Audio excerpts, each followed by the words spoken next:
I think you really have a chance to make it great. I appreciate Mr. President, you say you love New York State. I don't want to predict. I would have said that would have been one of my early ones. I did 8 peace deals of countries, including in India, Pakistan. You could even go, in fact, they're coming here in a week or two, go to the Congo and Rwanda. That was 10 million people dead, and we worked something out on that. But so many. And the one I thought would have been, for me, because I have a very good relationship with President Putin, I thought that would have been maybe quicker. But it does take 2 to tango. And now you just see all the death. And, you know, it doesn't affect us other than the fact that we don't want to see all those people that really is on the other side of the ocean. It's a war that should have never happened. It did happen. I blame the person also sitting right behind this desk. This is a war that should have never happened, and it wouldn't have happened if I were president. But we're trying to save a lot of lives.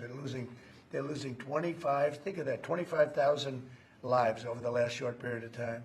That's Ukrainian and Russian, and it's a shame. What happens if President?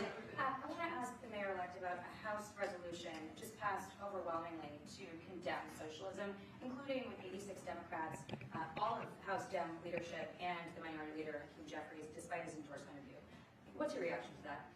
I have to be honest with you, I focused very little on resolutions. Frankly, I've been focusing... Socialism. I understand. I think the focus is on the work at hand. I can tell you I am someone who is a democratic socialist. I've been very open about that. And I know there might be differences about ideology, but the place of agreement is the work that needs to be done to make New York City affordable. That's what I look forward to. And I want to clarify your answer to Stephen Nelson. He asked about your comment calling the president a fascist. And your answer was, both President Trump and I have been clear about our positions and our views. Are you affirming that you think President Trump is a fascist? I've spoken about... That's okay. You can just say yes. Okay. It's easier. It's easier than explaining it. I don't mind. And Mr. President, I wanted to ask you also about this Ukraine plan. Yeah. President Zelensky said today that his country would risk either giving up a partner or giving up its dignity. There's been criticism that this deal... You mean he doesn't like it?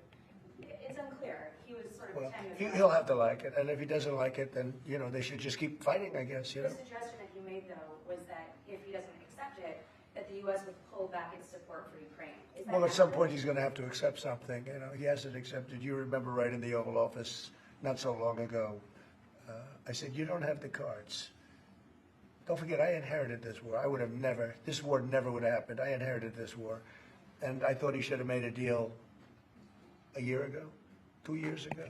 The ultimate deal would have been if it never started. That would have been a good deal. That could have been done too if you had the right president, but you didn't have the right president. Mr. President, the cost of living is something that you and Mr. Mamdani seem to agree on. Right. Democrats have run New York City for a long time.